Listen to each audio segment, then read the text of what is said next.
Hello ಸ್ನೇಹಿತರೆ, ಎಲ್ಲರಿಗೂ ನಮಸ್ಕಾರ.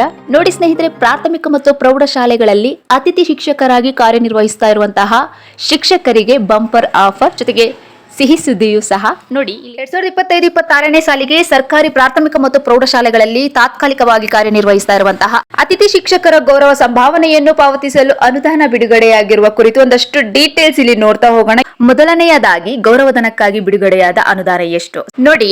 ಪ್ರಾಥಮಿಕ ಶಾಲಾ ಅತಿಥಿ ಶಿಕ್ಷಕರಿಗೆ ಜೂನ್ 2025ರಿಂದ ಸೆಪ್ಟೆಂಬರ್ 2025ರವರೆಗೆ ಒಟ್ಟು 20,416.20 ಲ್ಯಾಕ್ಸ್ ಬಿಡುಗಡೆ ಮಾಡಿದ್ದಾರೆ. ನೆಕ್ಸ್ಟ್, ಪ್ರೌಢಶಾಲಾ ಅತಿಥಿ ಶಿಕ್ಷಕರ ಒಂದು ಅನುದಾನ ನೋಡೋದಾದ್ರೆ ಜೂನ್ 2025ರಿಂದ ನವೆಂಬರ್ 2025ರವರೆಗೆ ಒಟ್ಟು 7,124.25 ಲ್ಯಾಕ್ಸ್ ಅನುದಾನವನ್ನ ಬಿಡುಗಡೆ ಮಾಡಿದೆ ಸ್ನೇಹಿತರೆ. ಇದಷ್ಟು ಪ್ರಾಥಮಿಕ ಮತ್ತು ಪ್ರೌಢಶಾಲಾ ಅತಿಥಿ ಶಿಕ್ಷಕರಿಗೆ ಗೌರವಧನಕ್ಕಾಗಿ ಬಿಡುಗಡೆಯಾದಂತಹ ಅನುದಾನ ಇದಾಗಿದ್ದು, ನೆಕ್ಸ್ಟ್ ಇದರ ಒಂದು ಪ್ರೋಸೆಸ್ ಹೇಗಿರುತ್ತೆ ಅದನ್ನ ಒಂದಷ್ಟು ಇಲ್ಲಿ ನೋಡ್ತಾ ಹೋಗೋಣ. ಸ್ನೇಹಿತರೆ, ಈ ಒಂದು ಅನುದಾನವು ಆರ್ಥಿಕ ಇಲಾಖೆಯಿಂದ ನೇರವಾಗಿ ಎಕನಾಮಿಕ್ ಡಿಪಾರ್ಟ್ಮೆಂಟ್ ಇಂದ ಡೈರೆಕ್ಟ್ ಆಗಿ ತಾಲೂಕು ಮತ್ತು ಪಂಚಾಯಿತಿಗಳಿಗೆ ವರ್ಗಾವಣೆಯಾಗಿದ್ದು, ತಾಲೂಕು ಪಂಚಾಯಿತಿಗಳಿಂದ ಈ ಅನುದಾನವನ್ನು ಡಿಡಿಒ ಅಂದ್ರೆ ಡಿಸ್ಟ್ರಿಕ್ಟ್ ಡೆವಲಪ್ಮೆಂಟ್ ಆಫೀಸರ್ ಅಂತ ನಾವು ಕರಿತೀರಿ. ಓಕೆನಾ? ನೋಡಿ, ಡಿಡಿಒ ಲಾಗಿನ್ಗೆ ಅಪ್ಲೋಡ್ ಮಾಡಿಕೊಳ್ಳಲಾಗಿದ್ದು, ನೆಕ್ಸ್ಟ್ ಈ ಒಂದು ಪ್ರಕ್ರಿಯೆಯನ್ನ ತ್ವರಿತಗೊಳಿಸಲು ಸರ್ಕಾರವು ಸೂಚನೆಗಳನ್ನ ನೀಡಿದ್ದು, ಯಾವುದೇ ವಿಳಂಬಕ್ಕೆ ಇಲ್ಲಿ ಅವಕಾಶ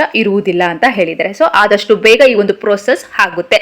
ಜೊತೆಗೆ 15 ದಿನಗಳ ಮುಂಚಿತವಾಗಿಯೇ ನವೀಕರಣಕ್ಕೆ ಅರ್ಜಿ ಸಲ್ಲಿಸಿ ಡಿಎಸ್ಸಿ ನವೀಕರಣಗಳನ್ನು ಮಾಡಿಕೊಂಡು ಸಕಾಲದಲ್ಲಿ ಅತಿಥಿ ಶಿಕ್ಷಕರ ಗೌರವ ಒಂದು ಸಂಭಾವನೆಯನ್ನ ಪಾವತಿಸಲು ಈ ಮೂಲಕ ತಿಳಿಸಿದೆ ಸ್ನೇಹಿತರೆ. ಒಟ್ಟಾರೆಯಾಗಿ ಸಿಂಪಲ್ ಆಗಿ ಹೇಳೋದಾದ್ರೆ ಇಲ್ಲಿ ಏನ್ ಹೇಳಿದ್ದಾರೆ ಅಂದ್ರೆ ಸ್ನೇಹಿತರೆ, ನೋಡಿ, ಈ ಒಂದು ಜ್ಞಾಪನದಲ್ಲಿ ತಿಳಿಸಿರುವ ನಿರ್ದೇಶನಗಳನ್ನು ಅನುಸರಿಸಿ ಅತಿಥಿ ಶಿಕ್ಷಕರಿಗೆ ಅಕ್ಟೋಬರ್ 2025ರ ಸಂಪೂರ್ಣ ಗೌರವಧನವನ್ನು ಪಾವತಿಸಬೇಕು ಎಂಬುದಾಗಿ ಮಾಹಿತಿಯನ್ನ ಈ ಒಂದು ಜ್ಞಾಪನದಲ್ಲಿ ತಿಳಿಸಿದೆ ಸ್ನೇಹಿತರೆ. ಇದಷ್ಟು ಮಾಹಿತಿ ಈ ಒಂದು ವಿಡಿಯೋದಲ್ಲಿ ನಿಮಗೆ ಸಾಧ್ಯವಾದಷ್ಟು ತಿಳಿಸಲಾಗಿದ್ದು, ಸ್ನೇಹಿತರೆ, ಇದೇ ತರದ ಲೇಟೆಸ್ಟ್ ಅಪ್ಡೇಟ್ಗಳು ಮೊದಲು ನಿಮಗೆ ರೀಚ್ ಆಗಬೇಕಿದ್ದಲ್ಲಿ ಈ ಕೂಡಲೇ ನಮ್ಮ MN Academy 26 ಯೂಟ್ಯೂಬ್ ವಾಹಿನಿಗೆ subscribe to bell icon all in ಆಪ್ಷನ್ಗೆ ಸೆಲೆಕ್ಟ್ ಮಾಡಿ. Wish you all the best.